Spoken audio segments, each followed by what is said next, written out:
We wanted a building that was kind of very simple to build. It was a reaction to all of the emails we got from people saying they wanted an edge.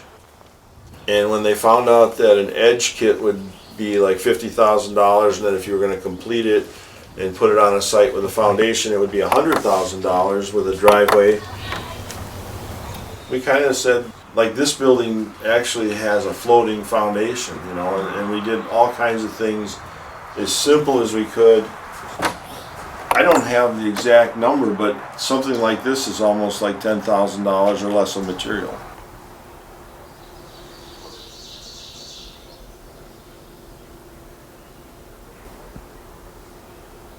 This building is rustic and rough. Just true to the materials. Almost primitive in its carpentry. So when you're in such a small space, really this one space has to have as much functionality as possible. So the table folds down. It was kind of envisioned as just an open space that all the different functions could fold out from. So chairs come down from these hooks on the wall. And this was a little bit of a take on traditional shaker architecture and how they had this idea of hanging all of their objects on the walls and then bringing them down for use. This structure is completely off the grid, so we just use these simple solar lights that we actually put outside the building during the day to charge, and then we bring it inside, and there's places inside where you can mount them to the building. The sink is just this little bowl, and then we have our water tank here. So you can just do a minimal amount of brushing your teeth or Yeah, the funny part about the Murphy bed is I wonder where it went, because it's such a nice thing to have. I mean, it's like 16 inches deep and it doesn't take very much space. Why not have a Murphy bed instead of having a bedroom? You know, you buy the hardware online for about $300 and a couple of sheets of plywood and you can make a Murphy bed. And there's shock absorbers so that a little old lady could, you know, pull it down and push it up. It's not really very hard to do. One finger can do it. It's got like the same kind of shock absorbers that a big hatch on a car would have, so that it takes all of the weight off of it. And then the leg is just kind of funny because it's Kinetic again also, that it folds up when you store it, and then you gotta bring it down and you put it down. And so that all of this hardware comes in a kit, and that if anybody can use a table saw, you can just about build this. You know, it's not that difficult. So you guys built this together? I think Dan had the basic vision of the space. It's like 8 feet wide by 10. After that, we knew nothing almost, whether it started. So like how we built the ladder, we had aluminum railing pieces left over from another job and we didn't want to waste it. So we said, how can we build a ladder out of it? And then we brought in some of the materials from some of our other jobs. And then a lot of the final iterations were really just figured out when we were building it. So we might have some ideas of what we wanted to do. And happenstance, things like the way the toilet compartment worked happened because when we were cutting and we were hurrying, we cut the board that was supposed to go all the way up and we cut it in half. So we only had one board left. And then when we got done, we realized, like, this is like a toilet partition. Who would have wanted to go in here if the door went all the way up? And we realized that you wouldn't want to even sit in this place if it was totally closed in, because there would be no air, you know. And the space that we're working with is about the size of a lot of people's bathrooms. So you can't actually have a full-size bathroom. We thought of this more as a cabinet that contains the toilet, but then opens up to actually form a room. It almost opens itself up. Yeah, kind of. Well, it's basically, we would call it kinetic architecture. And the other thing we like to do is, if you look at all the hinges and stuff that we use, we like to use good hardware. Those are like very sturdy piano hinges, and we kind of overdose a little bit, and those are stainless steel.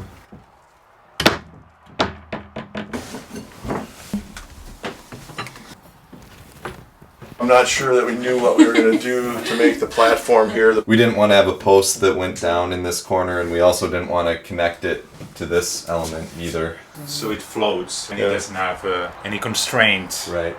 The platform, we put layer and layer of Baltic birch, and then there's a structure laminated inside of it that ties into the wall. It's not magic that it's, floating up there. We've been playing a little bit with the height so that you can still stand up when you're on the landing. How tall are you? I'm 6'2", so this is probably about 5'11" maybe right here.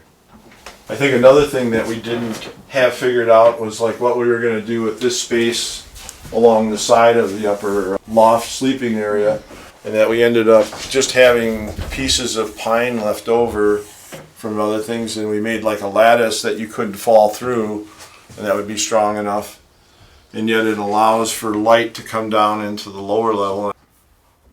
So this is a sleeping loft area, which is kind of a fun spot because you've got glass on two sides.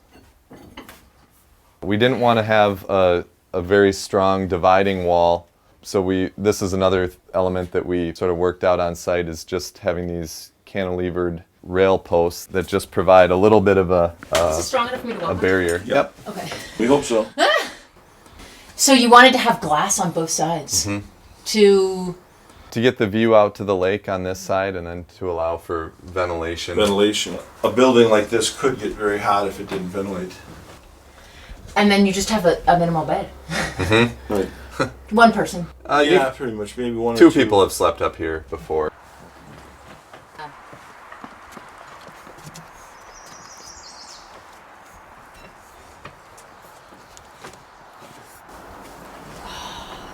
So you just wanted to keep adding. You wanted more. Well, closer to nature, closer to the view.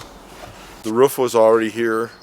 We didn't have to build any supports. We just had sleepers and treated wood with treated wood deck on top, so it wasn't all that hard to make a deck up here. And this is actually the element that the name for the building comes from. When we built this, we started calling it the nest. Right here, this little bird's nest. You can see different things at this level than you would see at the ground, You got a birch here, a spruce there. This tree's a maple, a white cedar, a white pine behind it. You have a popple tree standing over there. It's just a place that gives you a totally different observation of how nature works. Like a nest. A nest, yeah.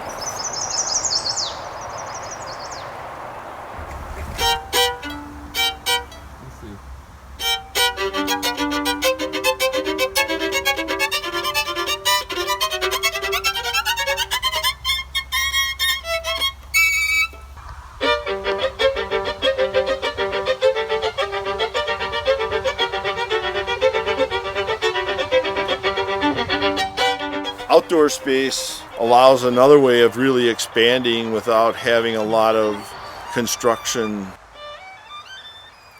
We came up with this idea of having this boardwalk that merges from being a bench over in the fire area, and then it becomes the path up into sort of this deck space and around the other side to the outdoor shower.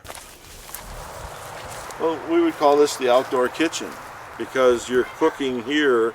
There's no place to cook inside. As you get away from the building, all of the parts should become more like the natural environment.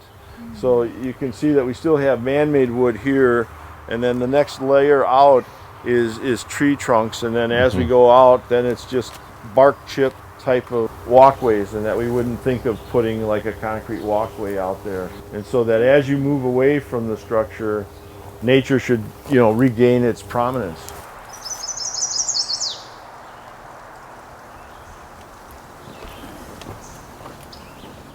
So we wanted to have the building actually floating, or at least have the feeling that it's floating above the landscape. So it actually sits on a screw jack foundation. There's actually 6 piers that are really screw jacks, so the foundation is very minimal. It's very lightweight. All the framing for the floor is supported by these sockets that are connected to this screw jack. So by turning this left or right, so if I pull this down, you can see that there's a screw mechanism, so the whole building goes up and down depending on how you turn these. Whole building goes up and down on that, and you can do it just manually. So the foundation doesn't go down into the earth, it's just sitting and then you can adjust it by screw jacks. So each spring we'll end up leveling it again. We like to use the dark colored metal a lot because it blends into a lot of different environments because it always goes into shadow. So we think it's especially appropriate for a wooded environment like this. The metal itself was just material that we got for free, but this dark color is actually really the color of the tree trunks. If you look around when a tree is in shadow around here, the tree trunk itself usually appears to be a very dark gray color. So this is the outdoor shower area. You're pretty well exposed other than some screens that are here. So there's a cistern on top of this. With a black barrel to help heat it up. We collect the rainwater from the roof, and the gutter drops into our cistern up on top. The gutter collects all the water from the roof, and then it drops into a rain barrel type of system up above, and then we have a copper pipe that brings it down, and then you're allowed to kind of rinse off, you know. But no need for a lot of privacy.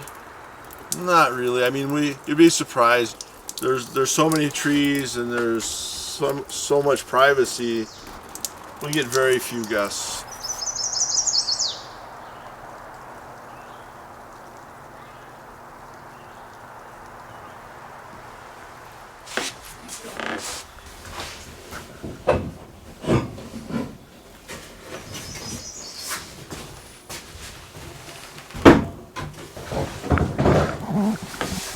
Maybe that's another thing that we haven't really talked about, the concept of a slow build.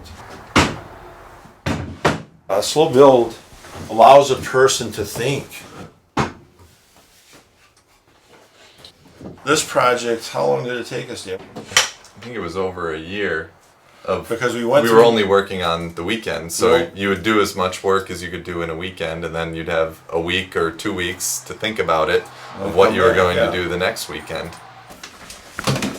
And I think that really made a big difference on how we resolved a lot of things, is that we could visualize it, we could draw it again, we could think it out, and we could like put a board up against the wall and say, how does the bathroom look if we put it right here? Should we bring it out? Should we do this? Should we do that? And the only thing that we should have done is what? Insulate it. Yeah. Yeah, we actually didn't insulate it because we thought of it as being seasonal, but I think we probably should have in hindsight. We found that we like it more than we thought we would, and it's more functional than we thought it was.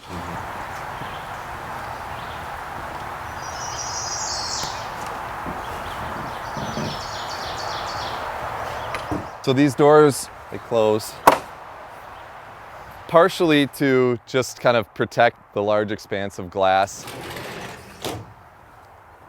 And also, I think we maybe obsessed with the idea of movement and kinetic nature of architecture and how something can be a door that closes something off, but then when it opens, it can actually define a different space.